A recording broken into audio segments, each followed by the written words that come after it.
Hey, what's going on, YouTube? Okay, what's happening is I am going live. Let me hit record really quick. And I am going to talk to you guys. I want to give you some advice. Somebody asked me a question, and I want to make sure that I address it. And I wanted to share this tip with you all. It's been a while since I've been on here live streaming. But what do you do when your friends and family want your stuff for free? That right there is almost every entrepreneur's issue at some point, whether it's just one person or a plethora of people. And I want to talk to you and give you some advice and give you some tips on how to wrap your mind around this conversation and nip this issue in the bud.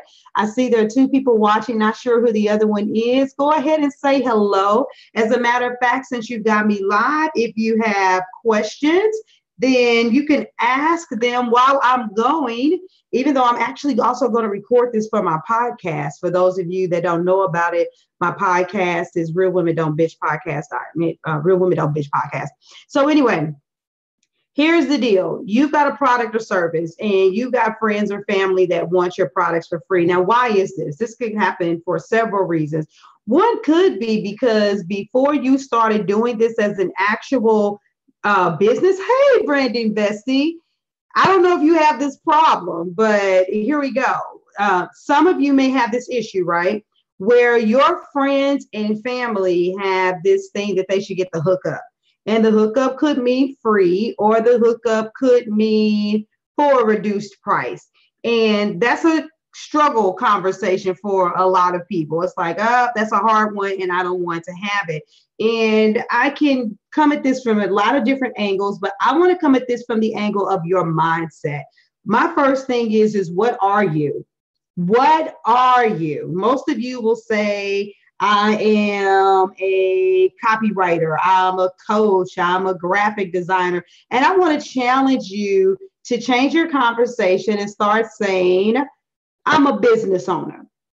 Literally just saying I'm a business owner. Get away from all of the special titles. And then I want you to think about what a business owner is and what a business owner does, because entrepreneurs, for some reason, you only associate making money in your business with the actual service that you're providing at that moment. So for instance, me, if I'm having a coaching session with someone, then I'm saying, oh, okay, well, I charge this amount per package for this many months or for this many sessions. And if I wanted to break it down, I could say I'm getting paid X amount of dollars per hour. You got to stop thinking like that, because that is thinking like a person with a title that doesn't equate to being a business owner.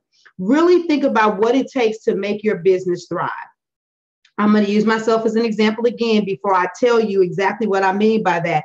The first time I offered a coaching package, it was only for 3 months. The person was only required to do 2 sessions, and I used to charge $100 per session. So that meant that I got a whopping $600. And when the first client, I was like, yay, somebody paid me, until everything after that was over with. On the surface, you can say, well, I served that person. I worked for 1 hour. I made $100. I'm in the money. Wrong. That's not true. Because now something I used to do is I used to type a report. Well, it took me about anywhere from 15 to 30 minutes to type that report. Then to go and check it, make sure I cross my T's, dot my I's, and I'm not being the typo queen that I can be sometimes.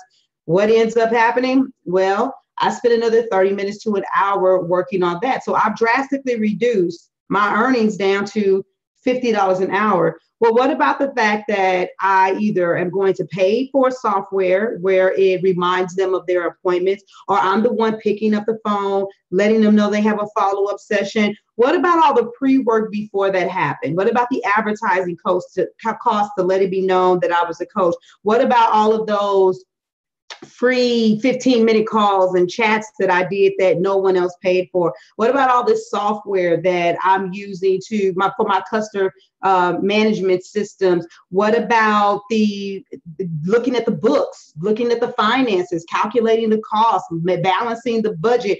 All of these things have to be done in order for me to grind my business. And guess what? When you are factoring in the cost of what it takes for you to do business, Then you'll understand why you need to raise your prices for some of you, and you'll understand why some of us refuse to charge $100 for a session anymore, because you're paying for more things. See, a lot of you guys, you have the wrong kind of conversation. Do you have the kind of friends that when it's time to talk about Target or, some other major corporation, look at them and look at how much they're charging for this stuff, and this shouldn't cost this much. Okay, but how did that building get there?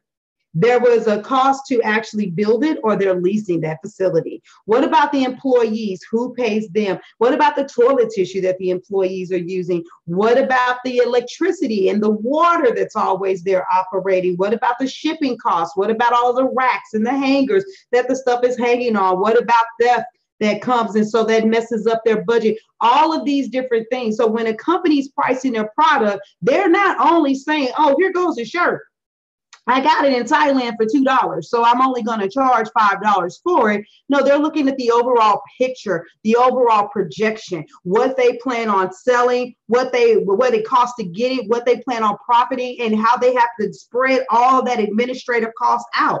And so maybe, just maybe, for a mindset tip, you may actually have more confidence with letting it be known that, no, I'm sorry. Sis, I love you. Cousin, I love you. Best friend, I love you. Random person on Facebook sending me a message saying, can we have a quick conversation? I love you, but the answer is no. The other thing is on the other side of working with you, isn't there a thing called results? I know with working with me, on the other side of it is a thing called results. People have breakthroughs just instantaneously, very quickly. So if you're feeling distraught and distressed, and August Crenshaw wasn't around, and other coaches like myself weren't around, where would you go? Would you go to a counseling facility? Would you have to pay someone? Or would you be paying towards that insurance package at your job so that it can look like you're going for free while you're paying your copay to get there? People will pay for what they need. And you need to understand that on the other side of them gaining relaxation, a peace of mind, a better brand, the stronger ability to articulate their product or service, whatever it is that somebody else is getting on the other side, even healing, you got to be comfortable for charging with it. And especially my healers. I already understand that do-gooder spirit can come out of you, right? It's like, oh my God, this is a gift and I should be charging people, right? Because, it's a gift. Once again, let's talk about the cost of being the boss. Let's talk about the cost of doing business.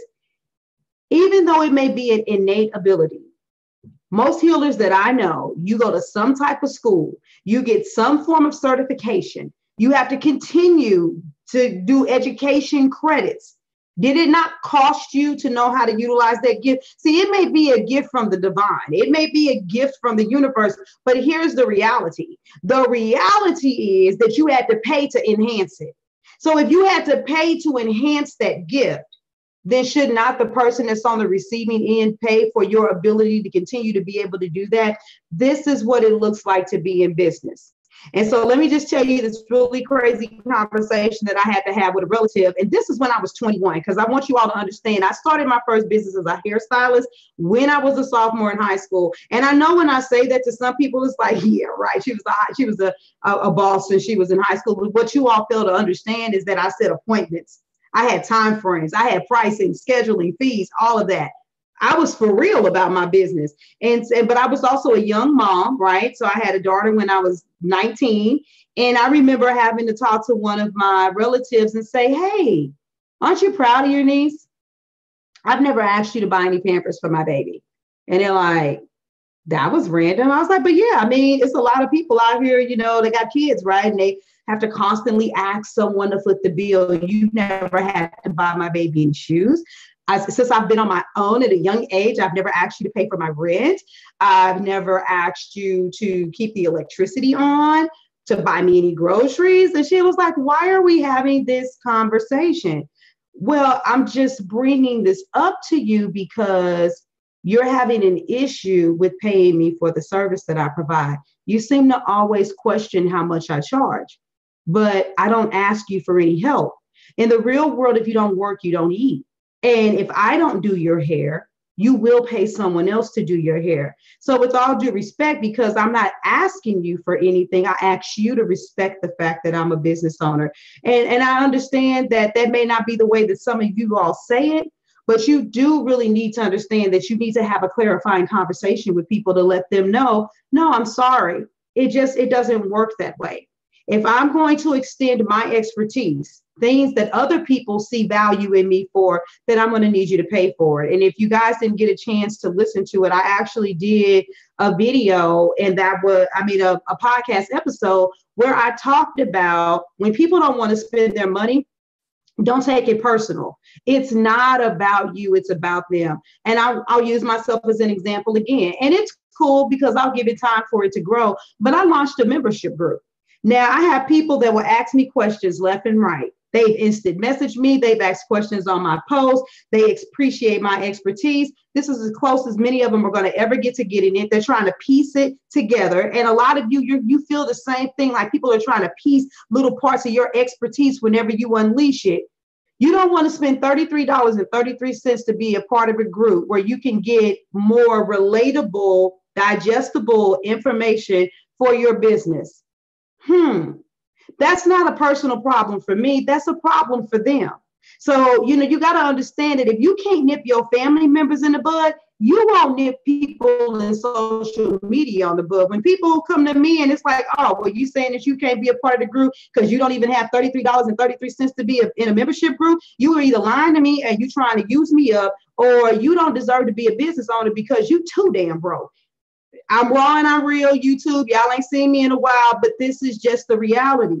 But because I'm firm on knowing my worth and my value, because I understand the products or services that I put out there, then my expectation is I don't care who you are. You will either pay me for what I put out, or you won't get anything else other than what I naturally give on a free platform. Because at the end of the day, I'm going to change your life.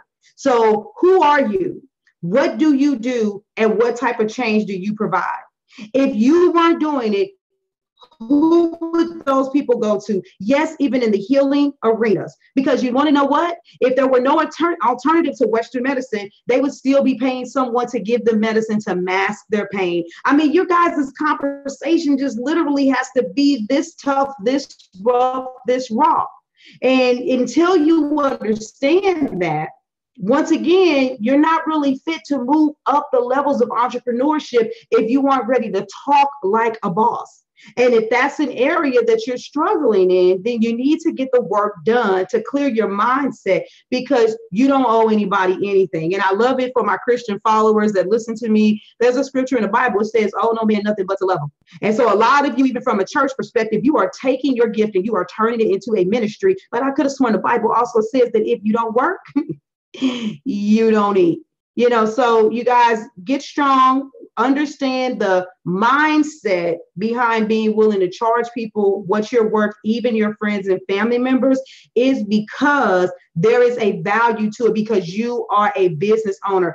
Every time you are doing a session with someone and helping them strengthen their brand, helping them break through their mindset, helping them structure their pricing, helping them get through some type of ailment that they couldn't get through and they're not paying you, you could be doing a follow-up with a person that you had a sales call with, they said that they did want to spend. You could actually be studying to strengthen your advertising. So when you put an ad out there, you get more clicks and you get more conversion. You could be spending more time grooming and making love to that email list where those people are getting primed to eventually start clicking through your emails and buying stuff from you. You could be doing something else that is financially advantageous. And it doesn't mean that you're all about the money. It means that you're about your business, because trust me, they are not about to go up in Target and say, my cousin works here. Do you think I can get that microwave for $50? No. So stop letting them do it to you. It's all about the standards that you set. So I just wanted to pop in here really quick. And actually, like I said, for the people that are going to hear this on a podcast, I just wanted to do one of the podcast episodes live on YouTube, because you guys always get just the audio stream. I wanted you guys to see it live in effect, and this will go up at a later date. But until then, for those of you that were able to join me, I'm going to get out of here. I don't see any comments, so I'm going to say deuces. I'll wait 2 seconds, Brandy Bestie. I didn't know if you had something else that you might have wanted to say or a question that you wanted to ask, but you got me for about 2 more minutes. So I'm totally cool with that. And you got to excuse my eyes running all over the place because I'm also trying to manage all my stuff that I got going on. Stop that recording. For one, you said great advice. All right, well, there it goes. Put it to work. Put it to work. You were too excited when you saw the topic. So go ahead and let them people know you love them dearly, but you are a business owner. And when you own stuff, you have to take responsibility for it. And it costs. It costs to be the boss. So I'm out of here. Deuces.